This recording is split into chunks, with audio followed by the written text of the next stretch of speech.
Welcome to Manager Tools, folks. I'm Mark Horstman. We have a special treat for you. Several years ago, Mike and I did a podcast called The Juggling Koan, which was very well received. We talked about the necessity of delegating in order to grow your organization. And we actually, in advance of the podcast, put out a question on the blog and I think in the forums as well, and got great responses. And then we responded in a podcast to all the responses we got. And so we're going to do that again. And we're presenting for you now, for your perusal and listening pleasure, the Manager Tools Coaching Dilemma. So what I'm going to do in the next 3 or 4 minutes, this is not a full Manager Tools cast. It's just me.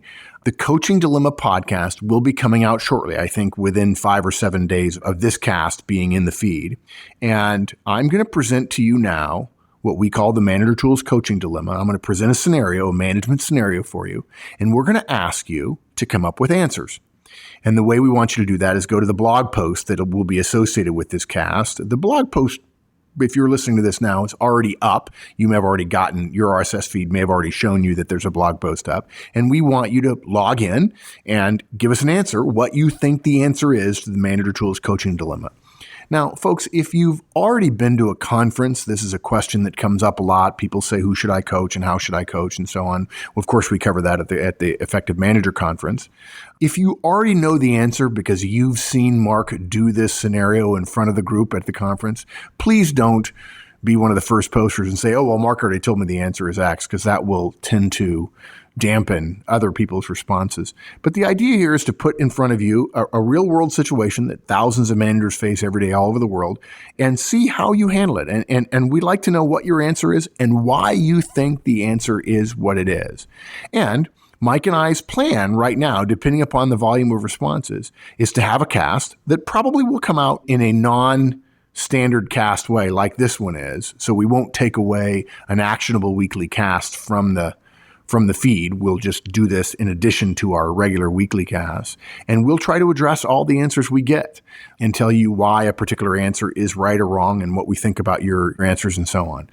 We think it'll be kind of fun. It's a little bit different. It may fall flat on its face, but sometimes that's what you have to do. You have to try different things in order to see how things work. So herewith, the Manager Tools Coaching Dilemma. I'm going to put a situation in front of you about a very common scenario that occurs for managers and their directs, and let's see how you handle it. Okay? Let's say you're a manager with 4 directs. Their last names start with Alpha, Bravo, Charlie, and Delta. For those of you without the military phonetic alphabet, A, B, C, and D. We're going to posit that the performance of our 4 directs falls at 4 distinct levels of performance. Our A player is our best, and our D or our Delta player is our weakest. And by the way, for those of you with individual licenses, you'll be able to get the show notes, which will show you a picture of the coaching dilemma. And we will try to post the coaching dilemma picture that I'm about to describe for you on the blog post so you can take a look at it. But essentially, I want you to picture a vertical view of a road, a 2-lane road, that if you drew it on a piece of paper would have 2 horizontal lines. Let's assume they're like 2 inches apart.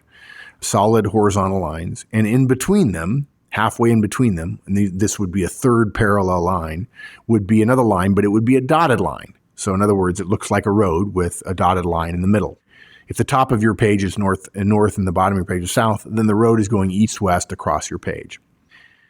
The top line, the northernmost line, the top edge of the road you've drawn, represents exceptional performance. If someone gets that high in their performance of a job of people who work for you, they would be achieving exceptional performance. The bottom line, the southernmost line, is unacceptable performance. If somebody performs below that level, they're not performing in an acceptable way, and their job becomes at risk at some point. And the dotted line in the middle is median performance. Somebody who's achieving at the dotted line level is doing fine, well within the realm of normalcy for this particular job. And we're going to assume, by the way, that everybody who works for you, whether they're welders or accounting experts or financial analysts or salespeople or line engineers or manufacturing engineers or production coordinators or shipping room clerks, whatever, they all do the exact same job. They get compared to these ranges of performance, exceptional all the way down to unacceptable. And we're going to say that your 4 people, your A, B, C, and D, fall into 4 different categories, which you can probably surmise already, from the scenario. There are 4 different categories of performance. And by the way, I actually have them plotted from top right to bottom left. And I have your A player, your alpha player, Ms. Alpha as I'll call her, is above the exceptional performance line and all the way over to the right. She is a superstar. She is outperforming the standards for the job. Everybody loves her. She's probably ready for promotion now. A true top star performer. And you're thrilled to have her on your team, obviously. And again, there's going to be a line that runs from alpha southwest across all 3 lines so that delta is at the bottom left and below the unacceptable line. But let's just go top to bottom. We have alpha at the top right above the exceptional performance line. We have Bravo, your second highest performer, who is above median performance. He's an above average performer, but he's not above the exceptional performance line. He's a solid performer. You're glad to have him. He's good at his job. And he may, in fact, become an alpha, all things being equal, and he continues to grow and develop. Then there's Charlie, who is below the median performance line, but above the unacceptable performance line. Absolutely somebody on your team who meets criteria on a regular basis, doesn't hit home runs all the time, but lots of singles and doubles. And then lastly, at the far left and at the bottom is Delta. Our Delta performer is below the unacceptable performance line. He has been there for a number of months. He's not meeting minimal standards. He regularly misses key monthly metrics, though there are moments when he shows promise. Last month of Delta's 5 metrics he's responsible for, he missed the 3 big ones, and he barely made the other 2 that are somewhat less important. So you've got four performers at 4 different levels of performance relative to the standard for the job that you supervise them in. And what managers have been asking us for years is simple. Do I spend time trying to sell Delta, or do I ignore Delta knowing he's a lost cause and double down on Alpha or Bravo or Charlie? Or should I forget that Delta is lost, not worry about Alpha, and spend all my time on Bravo and Charlie? Here's the Manager Tools coaching dilemma. If you had to pick one person to focus your time on, who would you spend your time with and why? We'll certainly be thrilled if you say the right answer, A, B, C, or D, but we'd also like to know the reason why.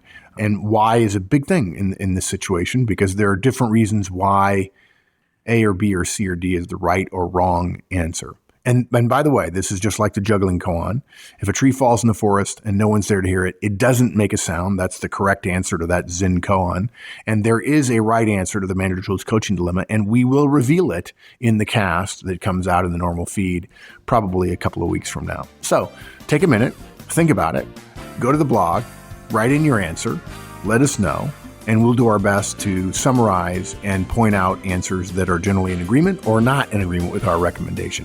What's your choice? Alpha, Bravo, Charlie, or Delta? I look forward to hearing about it and letting you know what we think about it sometime in the near future. Until then, take care